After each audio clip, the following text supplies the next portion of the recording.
Thank you, Josh, for having me. I appreciate being here today. And if I would have thought differently, we have representatives from Kansas and Michigan, and they're doing what I think good looks like. And so I'm really honored to have them here because I know they've all had to travel. But I'm going to start with also following this, Laurie, a personal anecdote. So what I saw in my last life, I was the governor's policy director. And in that role, I handled, you name it, policy issue, economic development, higher ed, Medicaid, tax policy, anything under the sun, I kind of worked on. And so COVID happened, working all the time, pretty hard to pay the bills if there's no economic activity happening. So it can be kind of a stressful thing. When we kind of came out of that, I had a moment with the governor where I said, this has been kind of like a hard 3 years. So I think I want to exit stage right. And he was so kind and understanding. He said, that's fine. Why don't you just do here whatever you want to do at the office, and then when you're done, why don't you go somewhere like the Public Service Commission? And I thought, that sounds great. I would love to be bored at my job. And man, have I been disappointed. I've had no idea that the energy landscape, especially in Missouri, would change on a dime. So I was appointed in June of last year, and it really took me a little bit to get my sea legs under me.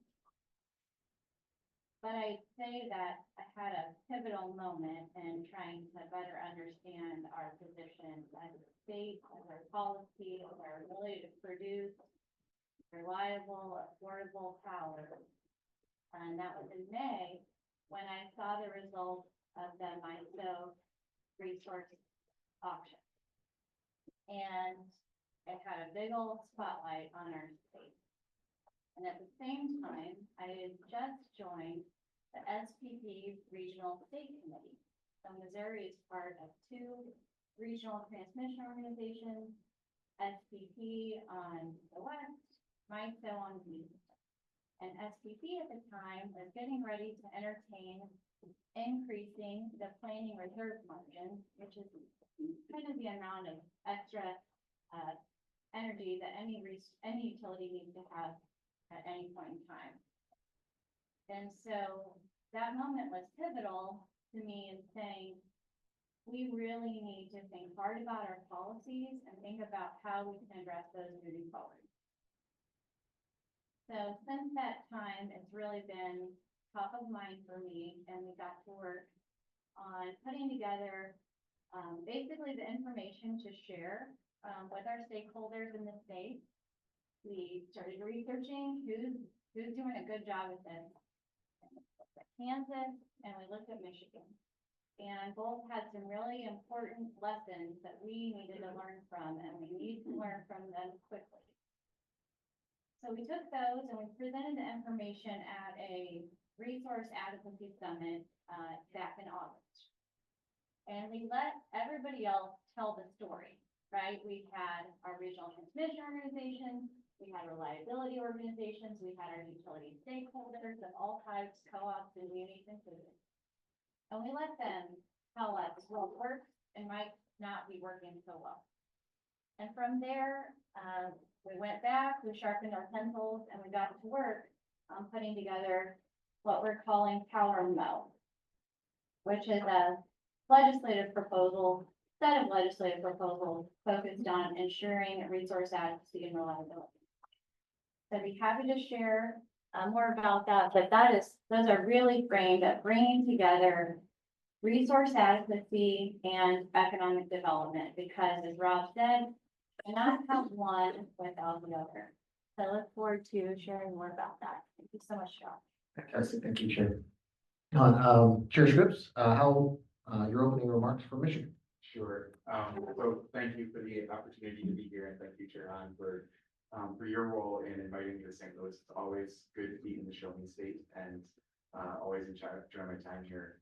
Funny, as you were sort of opening with your comments of your path to get to the Public Service Commission, I was remembering something I read on the flight yesterday to get here. There was an article in the New York Times talking about sort of the different places where energy discussions may happen as we start the second Trump term. And one of the places that was identified was state public utility commissions, which was described by the climate activist Bill McKibben as places that no one has engaged much with for decades, and that they've been protected by a force field of their own boringness, which I laughed out loud and got some weird looks from the people sitting next to the other plate. Because it sometimes feels like that. It sometimes feels like nobody knows who we are or what we do. And then sometimes it's the stuff that you read about on the front page of newspapers.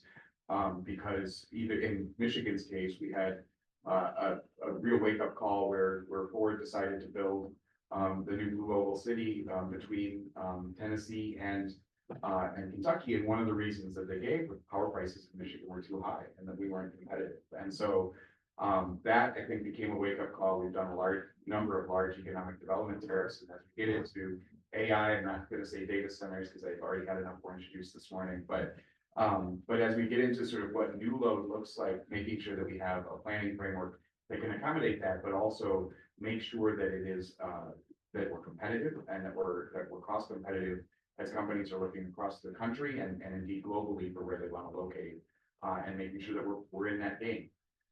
In Michigan, and we'll get into this a lot more, but it's been a sort of series of energy reforms. So in 2000, we restructured our energy market like a lot of states.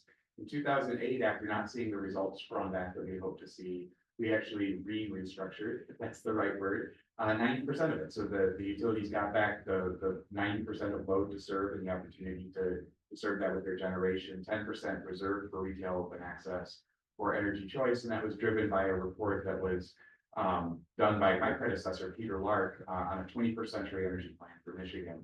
That came at the request of then Governor, now Energy Secretary Jennifer Granholm. Fast forward so that was 2000 with restructuring, fast forward 8 years, 2008 with re-restructuring.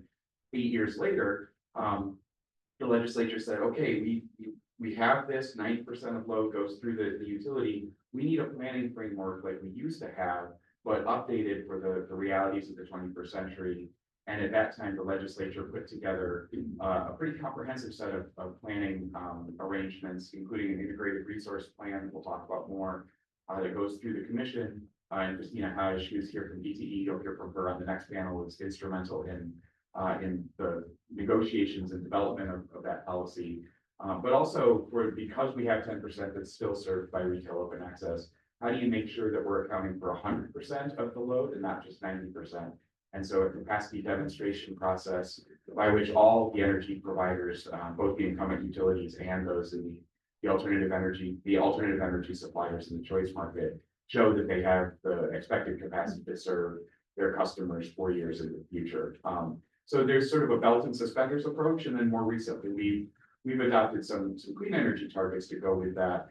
But importantly, the legislature had those run through the existing planning processes and then put in off-ramps, essentially, that if affordability changes, if resource adequacy is threatened, if grid stability is threatened, voltage concerns, or if there are supply chain issues, we have the ability to extend the timelines. I think that gives us sort of a real world framework as opposed to sort of what some of the advocates wanted, which is just put the pieces in play and then we'll sort of forget about them. This sort of reflects that things can and will change. We've got to make sure that we maintain affordability and reliability even as the energy transition continues. So it's, I think, an interesting, not perfect, but a robust set of planning frameworks that are effectuated and overseen by the commission that ultimately helped us to, I think, responsibly manage the energy transition is how I describe it. Retire some of the older and less economic plants, add newer capacity, including new natural gas or existing natural gas brought over from we're into RTOs as well, to help make sure that we can keep the lights on while adding renewables that have both sort of helped to achieve some broader state climate goals, but also had an effect of reducing the locational marginal prices as they get into the market. So it really has been, I think, a win-win for customers, including large business customers, in an adaptable policy framework that I think, going back to I'm not just going to tell you about it, we need to show the results. And I think we have been able to show the results of that over the last 8 years. Fantastic, thank you very much. Justin, what can you tell us from Kansas? Yeah, thank you, Josh, and, thanks for the opportunity to do this, and thanks for the invitation. Kayla, I just found that out, so I'm not sure whether to be honored or that's a ding against you and I's friendship. No, seriously, it's an honor for me to be here, especially to share the stage at the table with Chair Scripps and Chair Hahn. Resource adequacy for us has been very much top of mind in Kansas for several years now. Going back, several years before Winter Storm Uri even. And for us, back then the discussion was, we used to think there was enough focus on reliability as the energy transition was quickening, the pace of that was quickening, and it just seemed like every generator that was being retired was dispatchable, and it was all anybody was talking about was replacing it with intermittent sources of energy, and that concerned us. And then Winter Storm Uri hit, and of course after Winter Storm Uri, then our focus really sharpened, and we really started to push back in earnest on any decision to retire anything that was dispatchable, at least in the short term. And we also started to really start to lean into supporting ideas of strengthening our interregional connectivity with our neighbors. The key difference separated SPP and the central part of the United States from what happened in Texas, right? So we started to push towards improving interregional connectivity, and I also started to further the conversation of it might be time to start to think about adding something that's dispatchable. And then, through that lens, though, we have, I would say we've always, or for a very long time, been part of the all of the above type of conversation. I know it's almost overused today. It's almost a cliche, but we're definitely all of the above people in Kansas. And I personally see a pretty acute need for more solar, right? We just don't have enough solar, utility scale solar in SPP. It's kind of unbelievable how little we have actually. Since when you look at the numbers, like it's like the #1 resource added year after year after year nationally, but we have almost none in SPP, like 500 megawatts.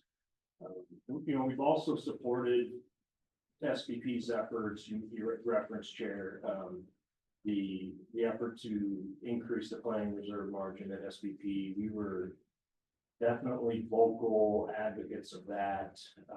I'm not sure that we settled quite high enough, to be honest with you, but it looks like it's moving up, and so it's definitely the right direction. We've been supporters of the efforts to really look carefully at the accreditation standards that all resources receive within SPP, and really do our best to identify the value that those resources place on, or that they contribute to reliability, right? When I think about, like, when we first started talking about these issues, I think we had our resource adequacy series and policy workshops a few years ago. But my boss and I used to sit around and talk about resource adequacy and reliability issues before it was cool, and we were really frustrated, and we used to think, why is this issue not getting more attention? Why is this issue not getting more regional and national discussion and focus? And then of course Winter Storm Uri happened. Right, and then Winter Storm Elliott, and then Winter Storm Jerry, and I think finally, I feel like we're at a place now where sometimes I feel like it's all we talk about. But I personally am I'm glad that we're at this place, and I feel like, really we're making some positive, direction, and we're moving in the right direction, we're making some positive improvements. I think it was Steve earlier that said that, use this, the economic development opportunity and the situation we're in as a great opportunity, but also a challenge, and that's completely unfair because that was what I was planning on saying. So, and I don't think I've ever met Steve, but, seriously, for me, it's a really incredibly exciting time because I've been in utility regulation for 22 years. And for like 20 years of that period of time, everybody said, geez, if we just have more load growth, the real problem is that we just don't have enough load growth. And now suddenly, in a very short period of time, it's facing all of us, it's right in front of us, right? I do think it's a great opportunity, but it's also a significant challenge. On the one hand, I feel like it's a great opportunity to utilize some of the more underutilized areas of the grid and really spread out fixed costs amongst a larger base of customers. I think it can really solve some affordability problems if it's done right. And on the other hand, I look at the fact that in, each of the last 3 years in SPP, for instance, we haven't been able to serve our own load in the winter without reliance on non-firm imports from other regions. And you think about the fact that almost 10% of the time over the last 3 years, SPP is in some form of a state of grid stress, right? Some form of resource advisory or energy emergency alert.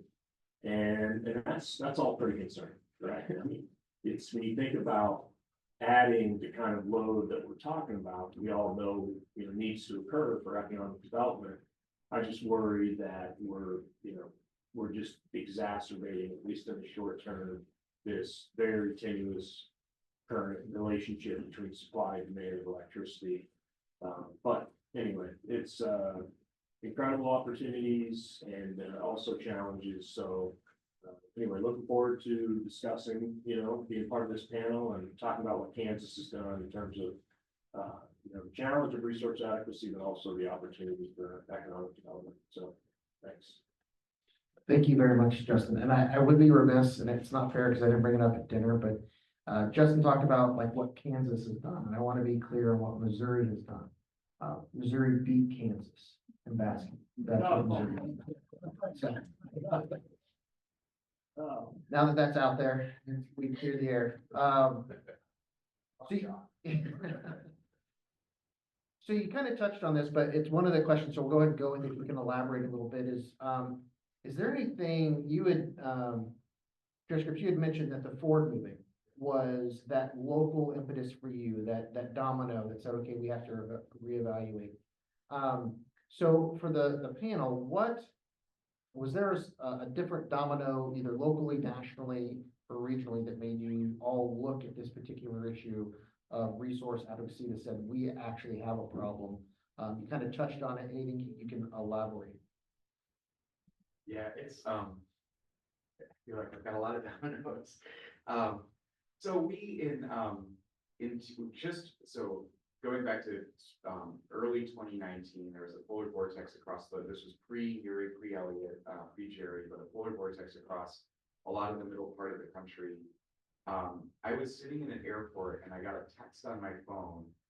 This was before I was on the commission, that was from the Michigan State Police asking us all to turn on our thermostats to 65, 55. It was something not huge, but significant. But the text came from the Michigan State Police, and I thought, oh, that's not good.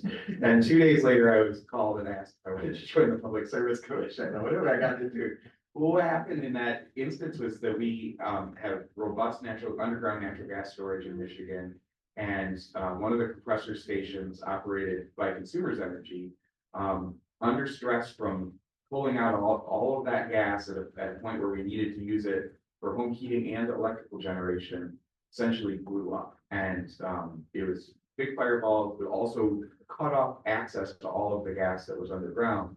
And we were in a real tight spot. Ultimately, it was I think, a testament to, it was a success story that we kept, the grid stayed online, that the gas system stayed, but we were pretty close. And coming out of that, the governor directed the commission to do a statewide energy assessment into electricity, natural gas, the interconnectedness between those two, even before that really became a national story through Erie and Elliott. Also looking at propane, energy emergencies, and emergency response, a whole thing. And that became essentially my first year on the commission. Our staff leading that and the work to identify recommendations, things that we could recommend to the regional grid operators, things that we needed to do ourselves, recommendations to the legislature. So that was one of the dominoes. I think from an economic development standpoint, certainly what happened with the Ford deal. I think to some extent, the sort of focus on energy prices was a little overblown, but it was an easier story than maybe some of the other pieces that were driving that decision, but it certainly got everybody's attention. And then within the MISO market, Michigan Zone 7, which is most of lower Michigan, cleared at the cost of new entry a couple of years ago. And then 2 years later, all of the north and central regions cleared at cost of new entry. And I know that's an issue for Missouri even now. And so those things in terms of the markets have been really good and really efficient at driving out excess capacity, but we're to a point now and sort of at the worst possible time where we've driven out all of that excess capacity and now we're adding huge amounts of new load that we haven't seen really since rural electrification. And on a compressed timeline where these data centers want to be online, not in a decade, but in 2 years, and that's just faster than our planning cycle. So we've got a lot of dominoes, I think, to point to that say, this is what happens from an economic standpoint, from a reliability standpoint, from a human life standpoint, that ultimately are making our jobs maybe less of a force field of our own boringness than they used to be. Justin, anything to add? Yeah, thanks. That's gonna be a tough one to top for sure. But we didn't experience that 2019 event, but I think our experiences are not all that different. In that, Winter Storm Uri, I know it gets a lot of topic of discussion. And obviously in SPP, it was really more of, from a reliability perspective, it wasn't much other than an inconvenience, right? I mean, there were times, it was, the reliability aspects of it were far overblown, sort of within the immediate aftermath of the event, right? But really what happened is there were pretty controlled load sheds for a couple of hours, right? Talk about 2 to 4 or 5 hours. I had family that was included in that load shed, and my mom might disagree that it was just an inconvenience, but really it was, especially now. Yeah, especially she's not listening to him, but especially relative to what happened in ERCOT, right? But in Texas, the ERCOT areas of Texas, but it was a wake up call for us. Right? We were already very hyper focused on it, but it was just that extra bit of motivation that we needed to just, to really try to do everything we could to send the right signals at SPP, to work on, to elevate resource adequacy issues, the level that they should be.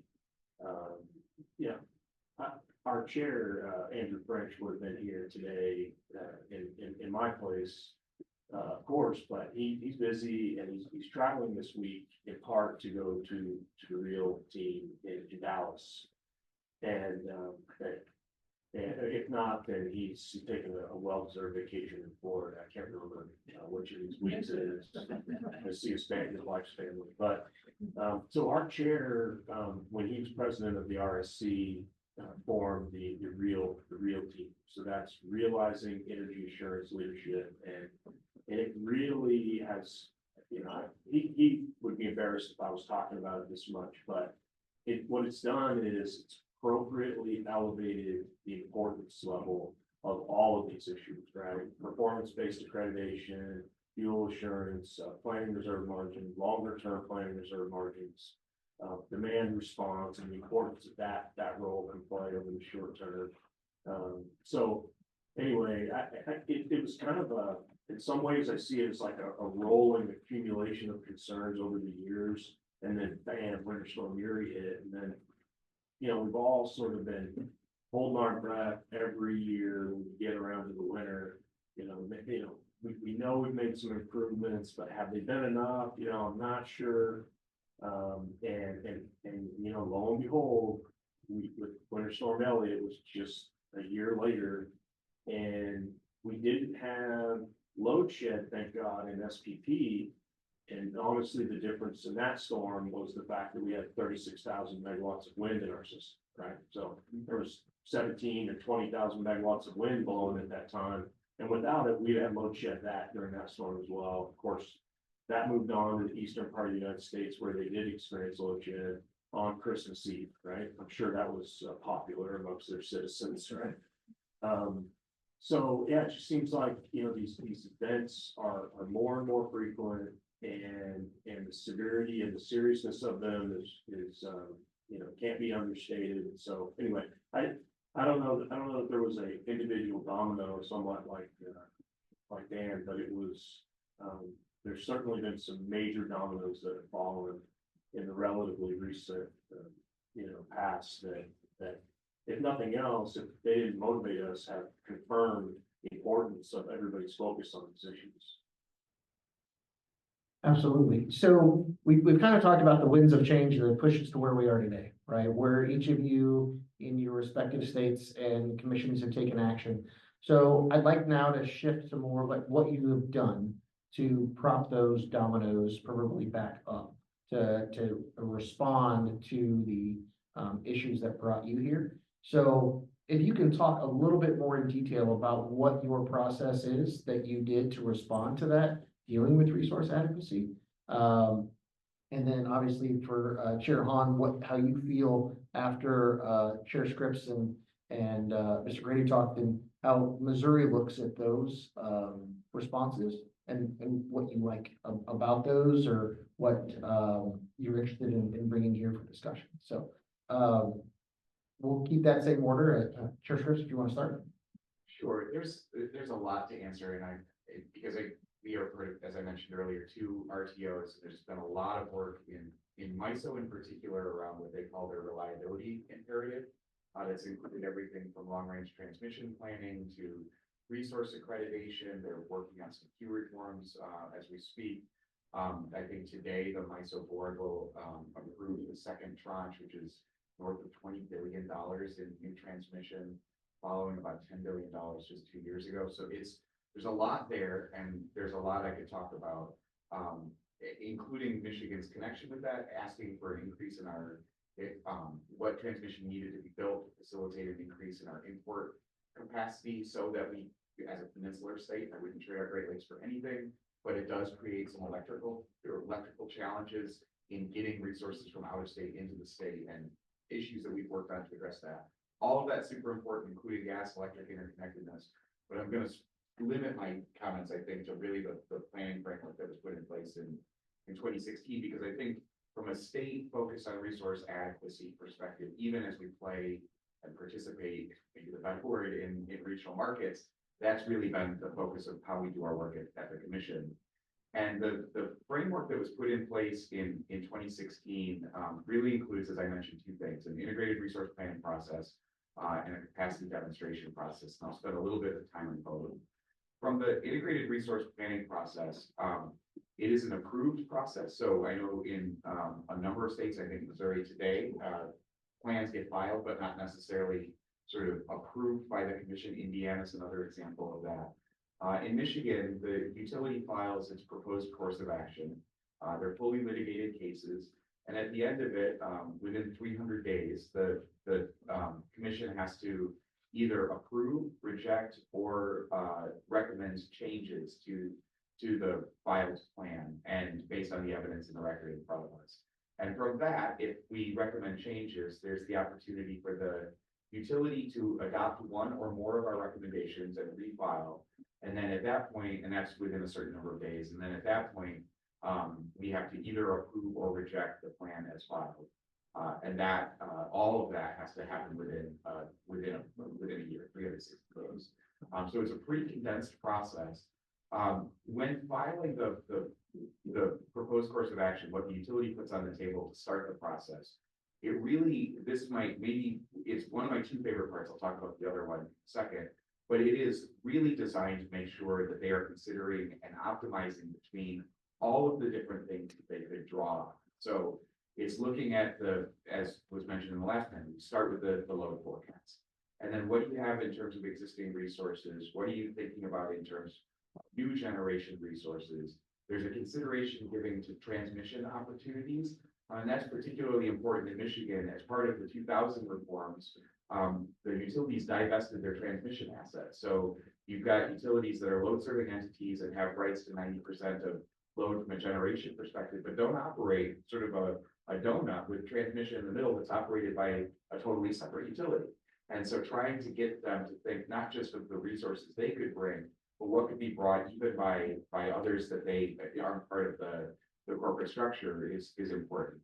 Looking at demand side resources on a level playing field with supply side resources, including flexible resources like demand response mentioned in the last panel, as well as energy waste reduction or energy efficiency. And we found through our energy efficiency programs that we've avoided the need for about 2,000 megawatts of new generation build, or 2 large central station power plants at savings of about $2 billion.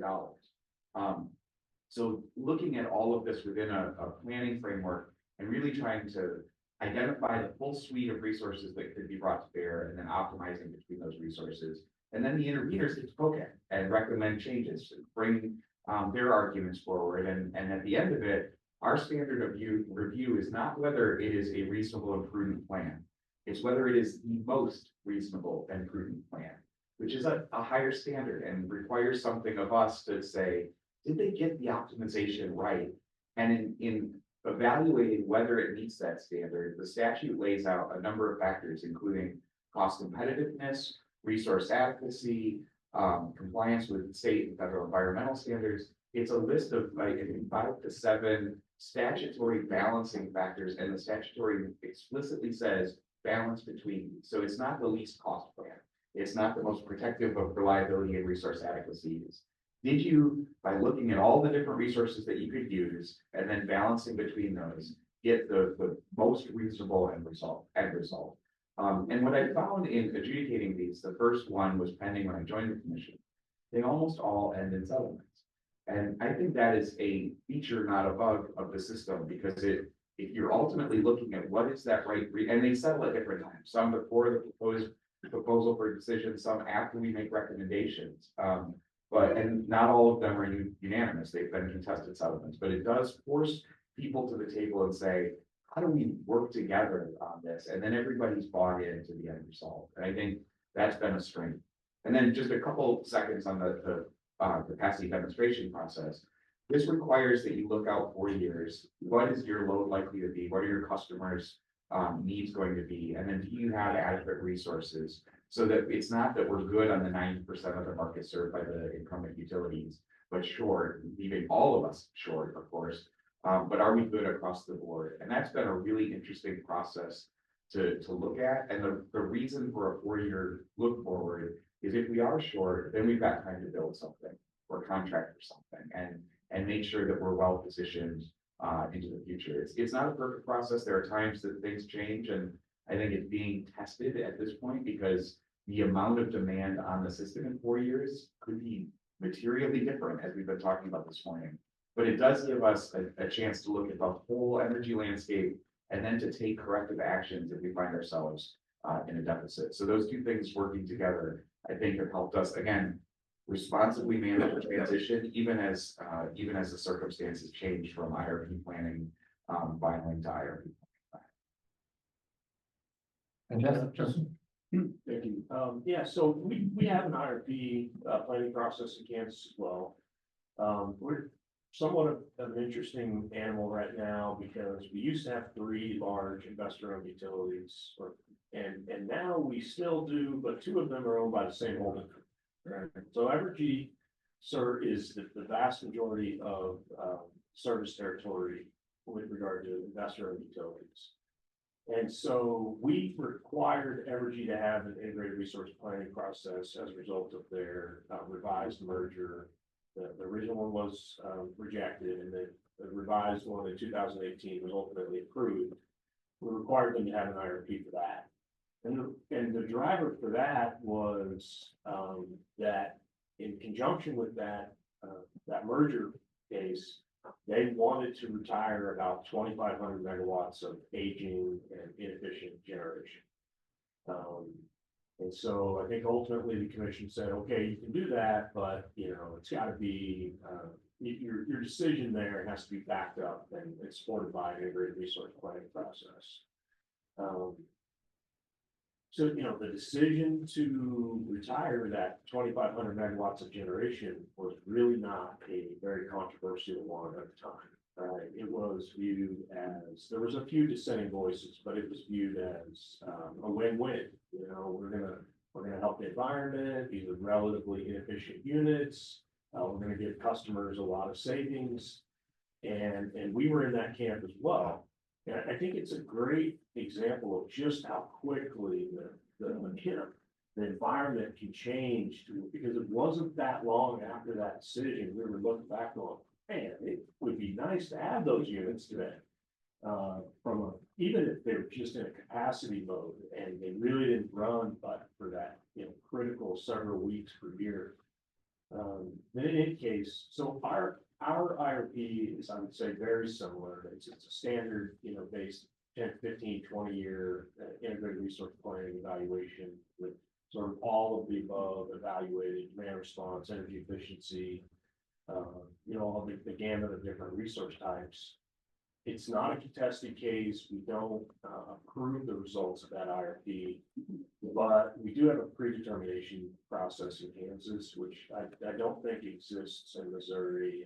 And I'm not sure how many states it does really exist in, but it's a question of, the utility brings forward its resource plan or, its investment decision.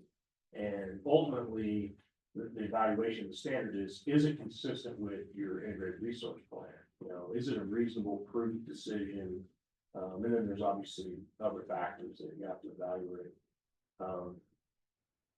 The thing that's changed more recently, I would say maybe the most impactful change within the last couple of years was a very comprehensive package of legislation that was passed last year with, really broad-based support and lots of different energy stakeholders at the table, from different committee chairs to, the industrial consumer advocates, residential consumer advocates, and others. And it was HB 2527. There's really a lot of things that it does, but with regard to resource adequacy in particular, it sent a couple of really important signals in my mind. And it said, one, if you have baseload generation, coal-fired and nuclear-fired generation, that has relatively low capacity factors, generally it's market committed, so it's not running all the time, but it's there to provide service, to provide critical reliability services during extreme events. It's reasonable and prudent for you to keep that on your books and continue to earn a return on, return of, and pay the O&M expenses for that. Even if it's in offline mode during regular operations, providing capacity only. And so that was think about that. That was a major step from the policymakers saying, we don't want you retiring things that are dispatchable right now. Even if you don't have to run them all the time, we really value reliability in the state. And then the second step of that was, we've always had construction work in progress, rate making treatment in Kansas, which, by the way, if anybody's ever curious, the appropriate pronunciation of that is CWIP. It's not quit. It's CWIP, because there's no Q in that acronym. So we've always had CWIP recovery in rates in Kansas. But that law said specifically, if the commission determines that it's reasonable and prudent to build new natural gas generation, then you can charge customers basically a CWIP rider that customers pay for the construction costs of this plant every 6 months. It gets updated. And then ultimately, if something happens and the unit's not built or it ends up being an improved decision, then there's refund requirements to go back to customers, right? And I know that, the idea of charging customers for a power plant that's not actually producing power, in some states, it's like the third rate, right? It's a very a controversial decision, but I guess for me, because we've always had CWIP in our rates, I really don't view it as that controversial. It's like paying down the interest expense that accumulates on your student loans while you're accumulating them, instead of, just re-amortizing it at the end. Or paying your mortgage on time. It's paying for the interest expense that accumulates during the construction of the power plant while it accumulates, lowering the overall bill to customers at the end of the day. So anyway, that's just, those were two, in my mind, those were probably the two most impactful recent changes that you were to talk to, utilities that are wanting to build these assets to improve the planning reserve margin and reliability. They would say, yeah, those were really important, steps from a resource adequacy perspective in the state of Kansas. And then we've already talked about our role, like, Dan mentioned, everything going on at the RTO level. And that's really, I don't know, that's probably 80% of it, to be honest with you, right? There's little things we can do around the edges to affect our own fate in Kansas or Missouri or Michigan, but when SPP sets the planning reserve margin, and that's the minimum that utilities have to hold, and they also accredit the generators that contribute to whether or not they're setting that planning reserve margin, a lot of our fate is in their hands. So a lot of our efforts have been oriented towards, really staunch advocacy for reliability centric policies at SPP. For instance, the creation of the REAL team and others. So. Fantastic. All right. Chairman Hahn. You're on. Yeah, thank you. So I've done a fabulous job at getting other panelists who are really good at their jobs. So I don't need to go on about those particular policies. And I am a political scientist by training in American politics and public policy. So that uniquely qualifies me to be a utility regulator. But part of that training helps me understand what good looks like and what good looks like in policies in other states that work well. And so while in Missouri, I haven't been on the commission long enough to tell you what the pivotal domino moment was. I'll say that in May, I did have a moment where I thought we need to do something fairly aggressive. And in my mind, I think I'm being proactive and aggressive, but as Justin and Dan can tell you, I'm really being reactive, and they were doing this before it was cool. But in Missouri, there are a couple. The intertwining between resource adequacy and economic development cannot be understated. So in Missouri, I'm just going to take a step back for a second. We're a strong manufacturing state, and we need to continue to be a strong manufacturing state. I think we are always, though, looking for new opportunities. And in that case, AI seems like the way we're going. And we need to be prepared for that, especially if we want to land any of those big projects, and we do. And what also has changed so recently is, in my last slide, the top drivers of economic development projects were 1, access to a site big enough, and 2, access to a workforce. the conversations around energy and power at the time were generally affordability. And you know, do you have an economic development rate or rider? And I would say Missouri is generally a very affordable state or a great state to do business. Number one overall lowest cost of doing business state in the country, right? So we're very friendly in the business environment.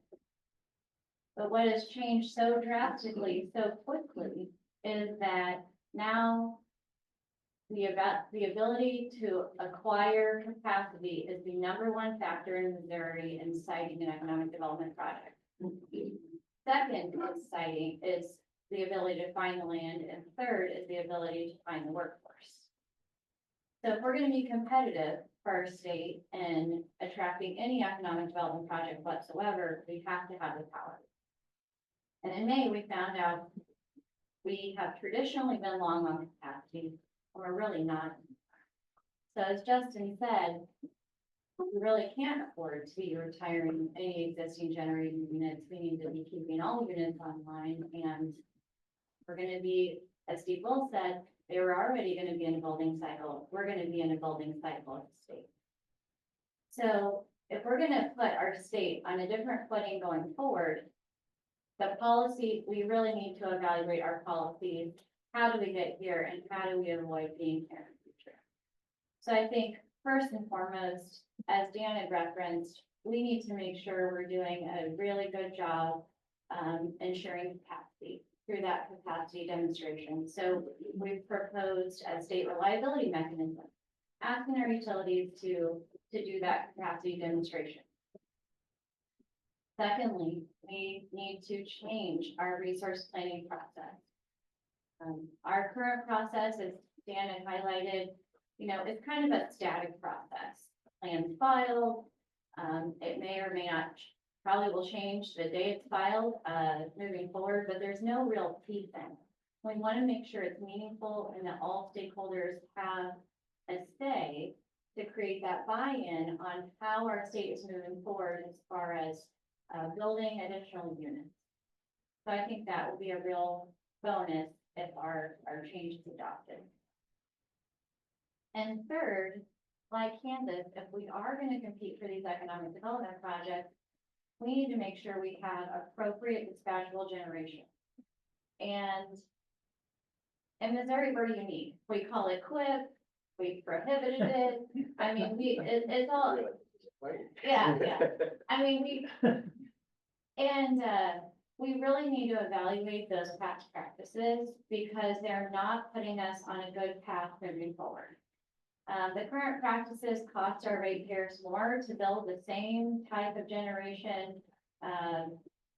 You know, if we keep our standard practice, we're doing our ratepayers a disadvantage. And knowing the amount of generation that we need to build moving forward, we really need to reevaluate those past practices. So while again, I think that, you know, none of this has been done yet. Their policies are tried, true, tested. This would be new for Missouri. And I think sometimes in the past, you know, Miranda was highlighted earlier. I call that the energy wars time. I think we're in a different time. We need to really reevaluate our policies and what we're doing and why we're doing it. And so I hope that we can do that this year, because I think that's what is going to be required. Yeah, please. Follow up on that. I think the energy wars, I think that you mentioned is really interesting because it feels like for a lot of the last 20 years, we've tried to find ways to slow things down. And in some ways because of the concern, and I've mentioned sort of driving out excess capacity, but that we had overbuilt and how do we sort of recorrect and catch up. But it feels like over the last decade, we've really got to the point of, okay, we're there, and how do we now flip it instead of like putting barriers to development? How do you actually provide the structures that attract the needed investment and give certainty? So in the 21st Century Energy Plan that I mentioned that was produced in 2007, was designed around, we were at a point in Michigan where we thought, no, we were ultimately wrong, but we thought that we needed new generation to come online, and how do you provide enough certainty to utilities to make those investments in what was a restructured market? And returning 90% of load was essentially the answer to say, okay, now you know what your load is that you're serving, you can make those long-term investments.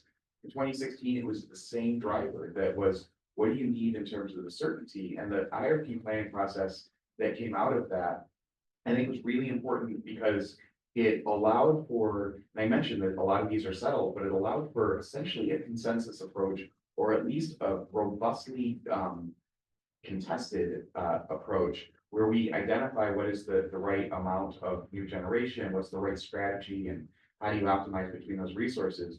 But for the investments that follow an approved IRP within the first 3 years, those costs are pre-approved. And so that level of certainty to make needed investments within this dynamic environment, I think, has been, a returning theme in Michigan and across the country, that we know we need to make these investments. How do we make it, how do we provide the certainty, the attractiveness for those investors who could choose between any of the 50 states, and often other industries as well, to put their money into Missouri or to Michigan or to Kansas? And then how do we make sure that we're doing it in the most cost-effective way for customers, as opposed to sort of allowing for things that made good sense at the time, but ultimately drive up costs without necessarily seeing the benefits in an environment where we need to attract that investment and make those and add to the generation portfolio that we have. So if I can follow up on that, do you think that your policy has shortened the timeline? Chair Hahn mentioned the fact that, Missouri used to be an exporter of power, and then in less than 12 months, right, that was flipped on its head. In earlier panels, they talked about how long it took for a new large user, a data center or manufacturing facility, to be built. And then we all know how long it takes to build generation. Do you feel that your policy, have you been able to see it yet, that your policy has allowed any of those parts to move faster?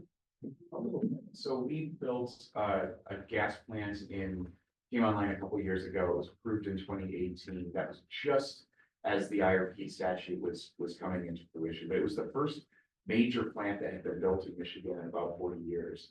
What I think the planning framework has done is to allow consideration of sort of a range of different things, including stuff that might not have been on the list at the beginning. So in consumers energy, it's the second largest utility in Michigan. Their most recent IRP plan does ultimately facilitate the shutdown of 3 of their coal units, but it brought over a natural gas unit, 800 megawatts of existing natural gas that was built to serve the MISO market, but always sort of market based, and then became a market participant in PJM, and then was brought back to MISO and now is owned by consumers. So that sort of creative approach to how to address some of these things, I think, has helped. In the most recent DTE case, one of their coal plants in St. Clair County is now switching from coal to gas. And I will say, a lot of times these are big fights with the sort of environmental advocates. This was a robustly consensus settlement agreement where everybody said, okay, we accept that, we understand that need. And so instead of trying to propose a new gas plant and just do it on its own, or even connected to the shutdown within a larger portfolio of what do we need from different resource types to get there, you ultimately got to agreement that skipped all of that funding and ultimately just locked in the strategy and allowed us to move forward. So I think it has had some benefits of avoiding the protracted battles over some of these things, and also to get more creative with what might be on the table, including in the consumer's example, existing gas to be brought back over in a very quick, in less than a year, to serve an immediate. Okay, Justin, and you haven't had as much time in Kansas as Michigan has with their policy. Have you seen your process being implemented and shortening the time span of development, either on the commercial or utility side? Yeah, I think the jury's still out on that. We had talked about the plant service accounting elements of HB 2527, so which did come from Missouri. So it's I think you're giving us a little bit too much credit here today in this panel, but the plant service accounting was, it's a situation where an investor-owned utility can defer 90% of depreciation and return on qualified investments, mostly distribution, you know, I think generation is excluded actually. So it's mostly distribution, hardening and extension type stuff. But it was somewhat controversial in terms of residential and consumer advocates. We were always neutral, I would say, and just did our best to point out the pros and the cons of an approach like that. But that was really supported heavily by the investor-owned utilities as saying, this is what it's going to take for us to be able to deploy the kind of capital to quickly allow for, you know, these types of new customers to be in a position to more quickly serve these types of customers. And I think the jury's still out a little on that. But because lately the real pinch point, you know, the real resistance level has been the resource adequacy issues and bumping up against limits on resource adequacy in terms of planning reserve margin and you know, having a just capacity online to be able to maintain reliability. You know, the generation addition elements of HB 2527 and maintaining what we currently have are probably as important as anything in terms of, you know, some of the economic development gains that we had, some of the economic development wins that we have secured, and maybe some of the customers that are considering coming to the state right now. You know, again, the jury's still out there as well. I mean, there's an active case filed right now at KCC where Evergy wants to build 2 705 megawatt combined cycle generating units. And I think there's 31 interveners in that docket. So, you know, we're going to see, right? I mean, that's going to be a big case with a lot of diverse opinion. But a big part of that, you read through the testimony, and a big part of those decisions is all of the development, you know, pipeline that these companies see, you know, out there in terms of, you know, and we've got to be able to serve them 24/7, 365. One other quick thing is, you know, the last major rate case that we did with Evergy, we unanimously agreed to add a 199 megawatt operating wind farm that's actually located in the Panhandle of Oklahoma, and also to bring back into the regulated side of the business 176 megawatts of existing coal-fired generation out of the Jeffrey Energy Center, you know, which is a power plant northwest of Topeka, 45 miles northwest of Topeka. And it's 3 700 megawatt units built in the late 70s. Well, it's amazing because it was literally like just 3 years prior to that, Evergy tried to, that 176 megawatts was locked up in a sale leaseback arrangement. And that original sale leaseback arrangement expired. And Evergy wanted to bring that 176 megawatts of coal-fired generation into the regulated rate base. And in 2019, in a contested case, the commission denied that, right? And so just in that short period of time, 4 years later, that was really not a controversial decision, right?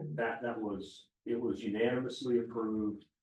But it does go to show you that, you know, all of the above type situation, we had a 200 megawatt wind farm and 176 megawatts of existing coal-fired generation. And because that put the utility in a place from a resource adequacy and reliability perspective where it had the, you know, the comfort level and the certainty to be able to sign up and agree to serve a 250 megawatt battery plant. Right. So that got some kind of weird national press that is a little bit weird that, you know, we're building we're gonna be building EV batteries with a coal plant, but that's obviously not the whole story, right? That was just, it's the capacity that's needed to meet your planning reserve margin at SPP, and ultimately something like 60% of the megawatts that are flowing into that plant over 8760 are gonna be wind, wind and nuclear, so. But anyway, that's kind of a long rambling answer, but, there's no one thing you can point to, I would say, over the last 3 or 4 years, it's made those positive improvements, but, that, things are getting done. Absolutely. Just one quick. Sure. I talked a lot about the dispatchable resources. I haven't actually talked much about the renewables which have come out of this. But one of the other things that the plan allows for is once we approve numbers, this amount of new wind and solar, and then we have a very fast process often done on an ex parte basis where we can review contracts that are submitted that are consistent with the approved numbers in the plan and approve them often within 30 days. So that I think has allowed for a lot of the sort of smaller incremental adds, and by small, it's like 100 megawatts at a time, but connected with the resources that are necessary across different wind and solar projects to hit the numbers that have been approved. And as long as they're consistent with the pricing and consistent with the framework of the overall plan, we can approve the individual contracts very, very quickly. Sure. Yeah, I think talking about expedited process is a key component of all of this, right? In a state where we are vertically integrated, we're not a competitive market environment. Part of that meeting the demand is that our regulatory processes were not designed for the speed at which the economic development projects require. And so we really need to reevaluate the process. And so one of the benefits long-term of changing our strategy is just as Dan highlighted, and had been brought up by our Missouri stakeholders. Our processes, especially for certificating a new generating unit, is too long. We have to shorten it. One of the benefits of the contested process is we can shorten it. And so we're trying to be responsive to what we're hearing, but we really need to, absent that market environment. Thank you very much. All right, so Cicely was in the back. Are there any questions? Yes, here she comes. So we have a question back here on the back row. Cicely, right?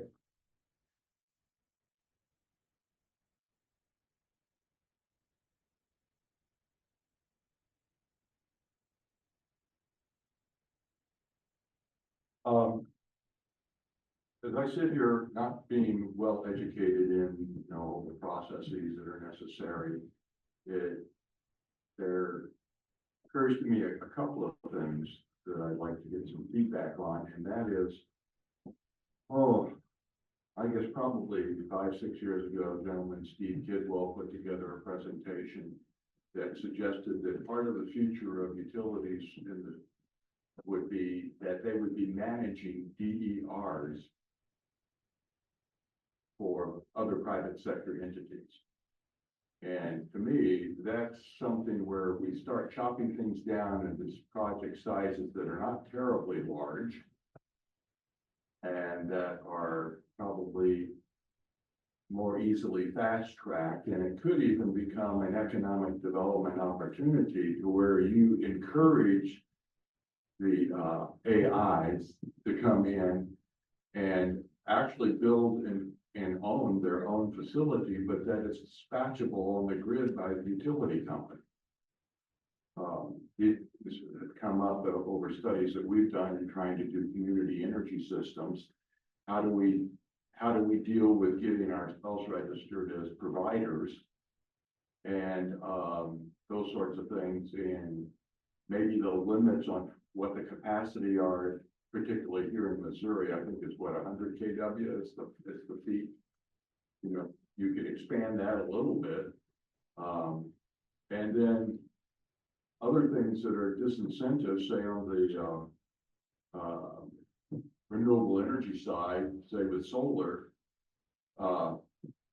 changing the net metering policies would help a lot in terms of for instance, in Illinois, you're trued up annually. In Missouri, you're trued up, monthly.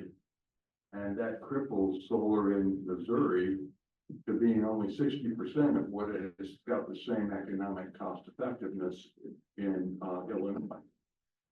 So I'm just using pinking shears to kind of nip at the edges, because I really don't know how it all worked your end, but these are just ideas that float around that I think could be integrated into the processes and expand the opportunities in terms of the numbers of players, as well as still giving more or less control of what's happening on the grid to the, IOUs that are certified. I think those are great points. I think distributed energy resources are a part of the solution. I think right now it's hard to see DERs meeting the demand that we're seeing. So while I think that they can be part of mitigating some of the demand, I don't think that they are going to be in the near future able to meet data center load. But I absolutely think that moving forward, we have to be reevaluating all the policies we've had in place. Maybe they've been productive for the time that they have been there, but I think now's probably a time to make sure they're the most productive. I'm wrestling with exactly the same thing that Chair Hahn described, and how much can this add? And I will say that I've been a skeptic for a long time.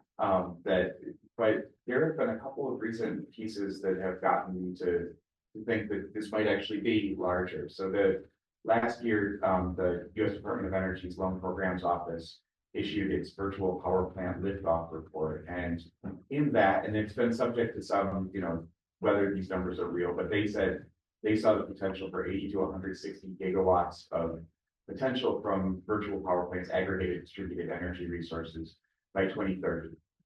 I'm still not sure that I believe that, but I will say that number got my attention in ways those are the kind, if that is true, and I think the growth in connected devices and controls, solar is not new, but the ability to connect that through controls to a smart thermostat and a water heater, and then to make that through smart thermostats, utility controllable load or generation source. It's still not dispatchable, but it does sort of change the way that I have been thinking about it, to the point of, okay, in Michigan, what do we need to do through our distribution planning process to accelerate the timelines around interconnection, to look at data, and we've done a number of things, including Green Button Connect or Green Button Download My Data, or similar frameworks to allow for those sorts of things, but to try and make sure that we're addressing the regulatory barriers that allow for participation at that sort of scale of aggregated distributed energy resources. I still think there's more work to do. I'm not sure that that's where I put all the eggs at this point, including work at the RTO levels who have pushed out their compliance timelines for order 2222 that envisions the role that aggregated distributed energy resources can play. But I'm more bullish on the potential than I was a year ago in meeting the sort of, not just sort of niche projects, but meeting the scale of the likely demand and the role of those resources. Again, not the only resources, but that they can play a more important role than maybe I was giving them credit. Yeah, just real quick, follow up. I agree, I think almost entirely. I think virtual power plants will be a bigger deal. I think the ability to aggregate thousands of hot water heaters using technology and to cycle those off for an hour, and consumers don't even recognize that that's happening. That's real, and that's dispatchable, and that, that's not that far away, right? But it's not going to happen tomorrow. These things take time, right? That's why the FERC order 2222, I think, was a huge deal. It was a landmark decision. It will make a huge difference. But, you know, some of the biggest, you know, RTOs in the country are like, we need 7 years to get ready to do that sort of thing. It's a big deal, right? It's certainly possible. You know, I think once we see a world where every utility has, the first class distributed resource management system, distributed energy resource management systems, and meter data management correlated, and there's still some irradiation at 7 o'clock tonight. So I don't know, I think the devil's in the details. I think it's just gonna take a while. But I do think it's part of the solution. I just don't think it's part of like next year's solution. All right, next question. Just real quickly, how does Thank you. I appreciate the comments of the commissioners up there and Justin. Real quickly, how does transmission play into the resource adequacy questions that you are looking at? I mean, I know that DOE just approved a loan guarantee for $1 billion for their transmission project that will is proposed to dump 2,500 megawatts of renewable energy into central Missouri. I'll start off by taking this one, if you don't mind. Transmission's something that, I don't know, I'm somewhat passionate about. But it's weird, right? It depending on who you talk to, it's like, the T word in politics, you know, and, I don't know, it's strange to me. I have, debates all the time. There's one waiting on my email right now that I haven't responded to with, you know, people that I really respect, that have a lot more experience than I do in this industry. And there's people that just see transmission for only the increase in cost that it puts on the bill. And I think the problem is that almost everywhere, it's a separate line item on the bill, and people can see it and go, that's 5 times higher than it was last year. What's going on? Well, oh yeah, but you also did, you know, the ECA component of your bill is basically flat for the last 5 years. And there's, you know, vast swaths of this country that had to pay 4 or 5 times more for electricity for the energy cost adjustment than you did in 2022 when gas was $8 or $9, right? So there's sometimes it's difficult for people to envision the cost savings that can occur with properly planned transmission, right? So, I think everybody's, you know, maybe seen the real recent release of that grid strategies report where, you know, they're talking about in just a 2-year period of time, the 5-year load forecast for the nation's investor-owned utilities went from like a 2.8% load growth, right, to 15.8% load growth in 2 years. So, but that same report says you can serve 1,000 megawatts of load, or you can add 1,000 megawatts of resource adequacy capacity with like $300 million. And, you know, to add a gig of generation resources, firm dispatchable generation resources today is way more than $300 million, right? I mean, it's in the billions. And so I don't know. I just wanted to get that off my chest, but I think it's just gotta be a more holistic conversation about the benefit side of transmission.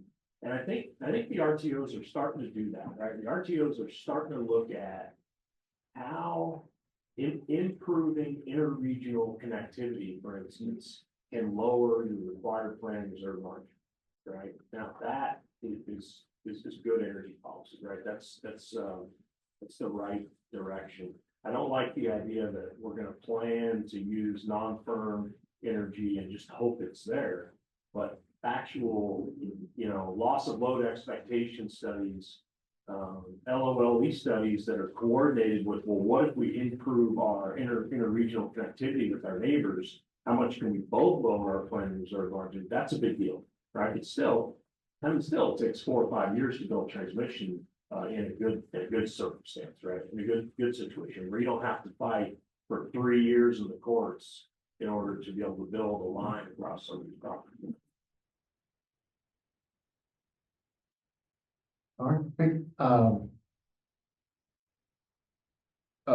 I'm sorry, I didn't see Dana. I know this gentleman over here. So, that's fine. If Dana's there, and then we'll go to the next one. Go ahead. To Commissioner Scribs, you mentioned the energy saved through energy efficiency initiatives. I was curious, you said how many megawatts, and I was also curious, so the number, and then is your state allowing for utility rebates to continue and then coupling them with IRA rebates? Yeah, so the numbers so we do an annual report and we believe that we are offsetting the need to build 2,000 megawatts of new generation through energy efficiency programs. So 2 full-size gas plants at this point, as a result of, and that it continues to be cost effective. It's about $2.54 in savings for every dollar that's put in. And I think the way that we got there, we have an energy efficiency standard. For a long time, it's been 1% on the electric side. It was recently increased last year to 1.5%, but we've been getting 2+%. I think DP's at about 2.25% each year. And the way that we've gotten there is a minimum standard, a robust planning framework, both in the energy waste reduction planning, as well as the participation of demand side resources within the IRPs, and then incentives for utilities for overperformance, to get to some of the best and most cost-effective programs in the country. So it is a success story that I'd love to brag about. I appreciate the question.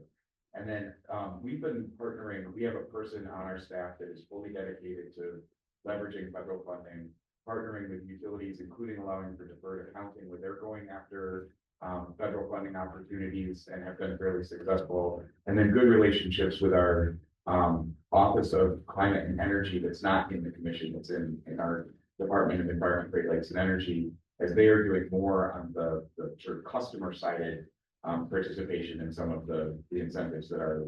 So the ones that run through the utilities, I think we've got really good oversight on. And then the ones that are more directly accessed by customers themselves typically are facilitated by the Office of Climate and Energy, but there's good connective tissue between the commission and that.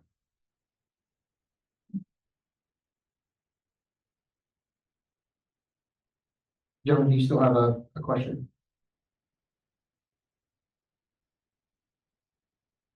Oh, okay, so Alex over here.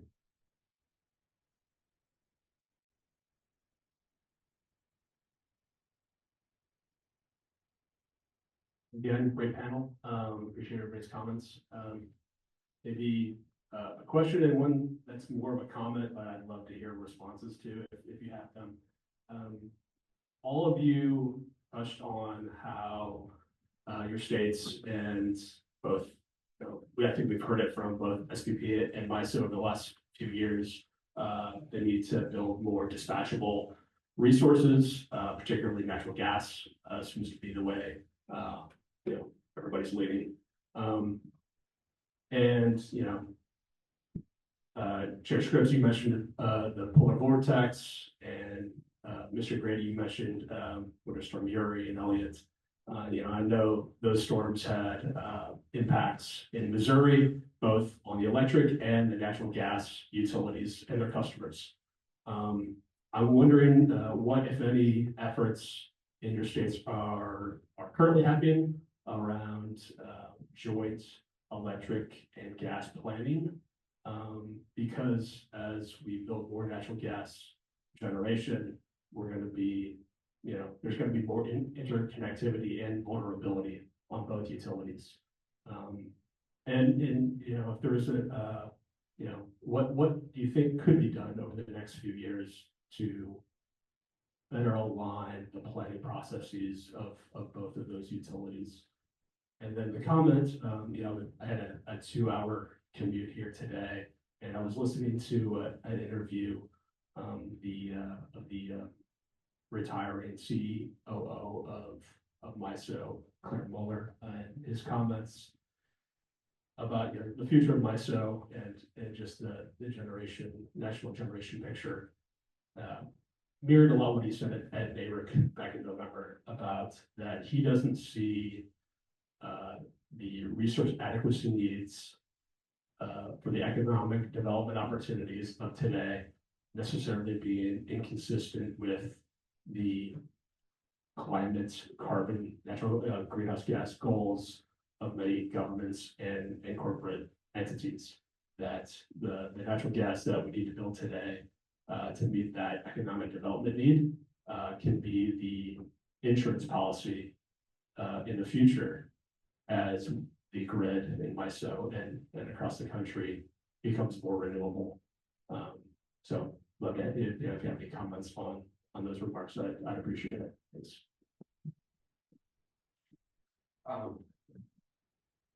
So a lot of our, as I mentioned, the 2019 statewide energy assessment really looked at the interconnectedness of those systems.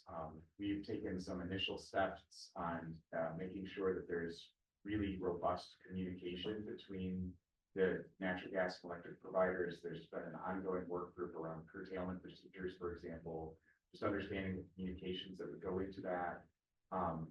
And I think that the next step is really, we've been having more internal conversations, but how do you think about natural gas planning, connect that into, are there things in the IRPs that we need to see in terms of, we've significantly increased the percentage of natural gas generation on the system.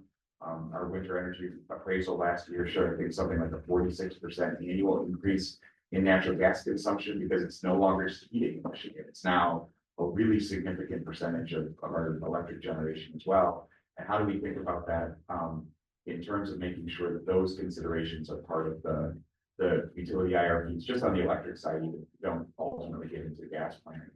I happen to serve on the with Commissioner Keene from Kansas and 5 others on the gas electric alignment for reliability.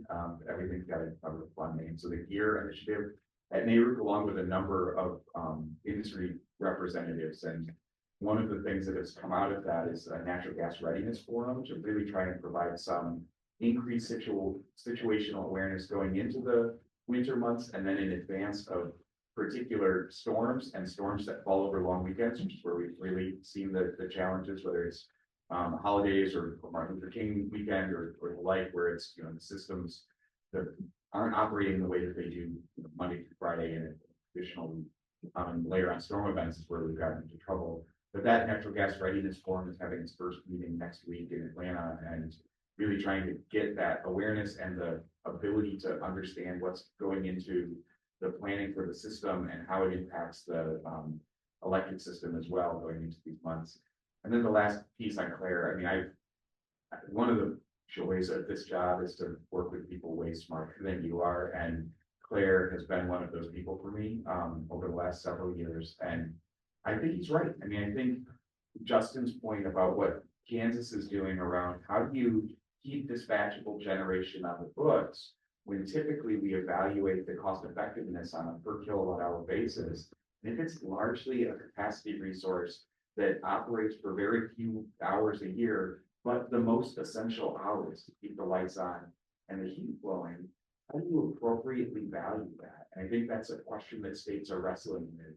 But I think Claire's right that this gives us a unique opportunity perhaps to have the upfront costs of adding those resources that are needed, but are not necessarily expected to run all that often to be paid for by the entities that are demanding that additional load and dispatchability, and addresses that sort of core conundrum of we live in a per kilowatt hour world, and yet we need these blocks of investment for dispatchable resources that really can't be effectively compensated in that framework. And so, the magic will be in the details, but I do think it's a roadmap for how do you maybe solve two problems, two really thorny problems at once that's consistent with the broad policy aims, but also recognizing that at least in those 100 hours every 3 years where the system really needs dispatchable energy, we have it when we. Yeah, real quick. So Yeah, winter storm Uri, gas, electric coordination, what improvements, if any, have been made, something I think a lot about, and really passionate about, so I appreciate the opportunity to answer the question. I think some improvements have been made, right? I do. First, I think quite a significant amount of winterization has occurred, at least on the electric generation side of the coin, right? So, while if we had a 100% perfect repeat of Winter Storm Uri, the exact same length of that storm and how far south it went, I don't know that the natural gas system would behave in a materially different fashion. I think we'd still lose probably 40% of natural gas production or whatever it is. I mean, and that's not, definitely it's not a hit against the natural gas industry. I think the problem is a lot of the gas that throws off is associated gas. And if there's a lot of liquids associated with it, it's very difficult. It's not economic to winterize those wells at $1.50 or $2 gas or whatever we have, right? We have a lot of natural gas in this country. So, but there have been some really important improvements in Texas. My understanding is, at least with the stuff that's the most critical, the resources that are the most critical for the natural gas production that's most critical for their critical infrastructure and their generators that really need it. And I also know that I feel really good that a lot of the low hanging fruit in terms of just, accidentally shedding load on, like I didn't know that compressor, that circuit actually impacted that compressor on that interstate pipeline. That was kind of a near miss. All of that has been addressed, right? All of the, to Dan's point, all of the gas electric coordination that can be fixed, I think has. And then, we've had some very extreme winter weather since Winter Storm Uri. And Winter Storm Jerry was actually colder than Uri. It just didn't last as long. And we didn't see quite the level of natural gas freeze offs that we did in that storm. So there might have been, we might have made more improvement than we sort of think. One thing I wanted to mention though that's interesting, I think, and I'm sort of showing my hand here because I need to be a little bit careful because I haven't made any decisions yet. We do have an active proceeding before the KCC, but on the other hand, I'm not a commissioner, right? So I can kind of be a little more open than if it was Andrew that was sitting up here. One of the things that I've been thinking about since that case was filed is, these are like 700 megawatt, super highly efficient, state-of-the-art machines with like 6,000 heat rate type, efficiency.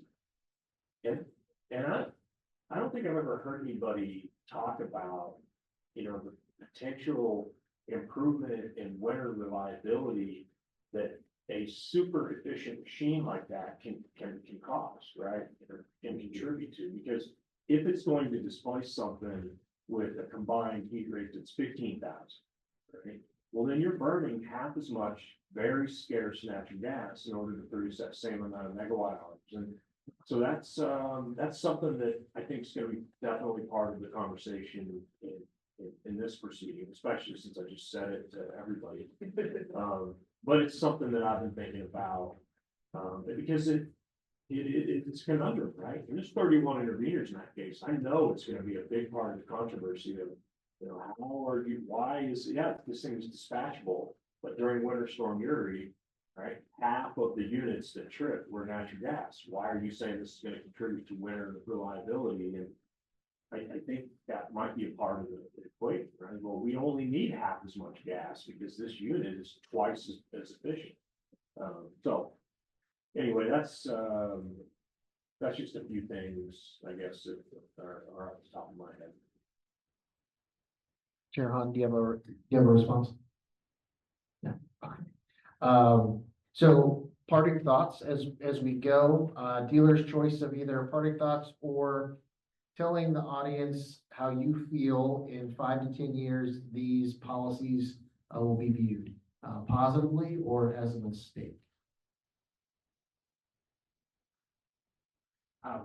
Just so I can do that first.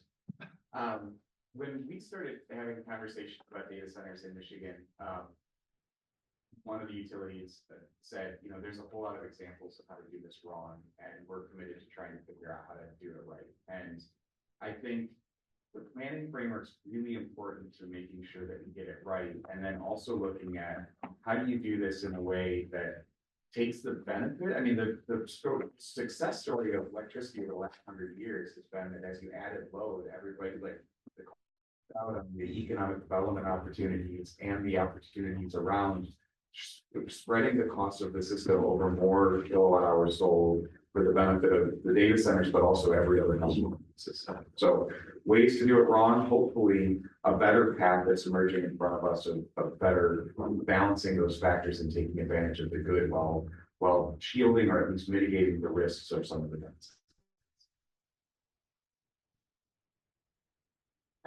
I think moving forward in 5 years, hopefully we have a new planning process and we can start seeing the fruits of that new planning process so that in the future we don't find ourselves in quite the same situation as we currently find ourselves. I think in 5 years that the caution is that we are limited by our own current technologies. So the ability to access dispatchable generation is limited to certain fuels. And the fuel that's currently affordable is gas. That's a commodity and it comes with a lot of risk. But unfortunately, until there's a more affordable, you know, proven technology storage solution or nuclear solution, we are where we are. And I think in 5 years, we'll be able to tell, was investing in gas a good decision, which we have to have, or not. And hopefully by then we'll also have some additional technology developments to help drive us, you know, further down the road. You know, when in Missouri, when I was preparing to think that we may want to address QIP or CWIP, I reviewed the public testimony in the Senate Commerce Committee at the time from the PSC commissioners at the time. And they were talking about coal and nuclear. Gas was not part of the conversation. And so I think that even in a fairly short time, conversations change drastically. And so it's, in my mind, not out of the realm of possibility that that could change again. And in 5 years, oh no. Well, Dan, you mentioned earlier, one of the great things about this industry is you get to work with, you know, really smart people, a lot smarter than you. And the unfortunate thing about where I'm at in being the third person speak is, I think you guys said about everything I wanted to say. So that's also unfortunate. You sometimes have to be compared to very talented, comprehensive, well-spoken people. It's such a fascinating time in the utility industry. Obviously, I can't, you know, you hear this so often, but I just feel like every time we say it, it's even more true. I cannot believe how fast, how much, you know, how dynamic this industry is, and how quickly what we all thought was, you know, sort of the truth or the central position on the issue is changing so rapidly. So I don't know. It'll be interesting. I really hope that we aren't really overshooting all of these load forecasts. You know, I'd say 6 months ago, I was more critical or more cynical about that. I was a little less convinced. And then I have some conversations sort of off the record conversations with utilities. And I realized like, oh, okay, no, this is real. And we're about to be, you know, we're about to all know how real it is. I feel like another big announcement is always just a few months away, right? So I think you can look at, if you look at nothing other in my mind, in terms of how real this load growth is, I feel like this statistic is really just mind blowing. In the 2024 integrated transmission planning process, SPP, right? Their year 2 load forecast is higher than the year 10 load forecast was just the prior year in the 2023 exit, right? And I feel like that just can't be overstated, or can't be stated enough. That is amazing, right? When the utility, they might not know what the load's gonna be in 5 or 10 years, but 2 years from now, they're already talking to those customers, right? That's a pretty good load forecast. And it's, it's already been beat by what they thought the year prior would be the year 10 load forecast. So I feel like right now, maybe, I think we've got to be careful. We don't want to go into another repeat of 1980 and suddenly have 20 years of excess capacity. But I do feel like I personally land on the place where our biggest risk right now is probably being too cautious, probably not being bold enough and responding fast enough, whether it's proactive or reactive. But I feel like right now there's quite a bit of certainty that at least for this relatively short term, we're gonna be selling a lot more megawatt hours if we can, right? If we can produce them. So anyway, thanks. Thank you. First off, let me thank Chair Scripps and Mr. Grady for traveling here and sharing your experience. And then close with thanking Chair Hahn. This is just phase 1. Step 2 is the next session. But I think, I hope that you can see the connective tissue between the economic development discussions and the gaps Missouri has seen over the years and the demand that's coming. I think all of your experience, Chair, in the legislature and the governor's office give you significant insight here that you've been able to bring to the PSC for this legislation. And it's been, I think, really good collaborative effort. Look forward to working with you. Thank you for all the hard work that you put into this, you and your team. And again, all three of you, thank you so much for your time here. If you can all join me in thanking the panel.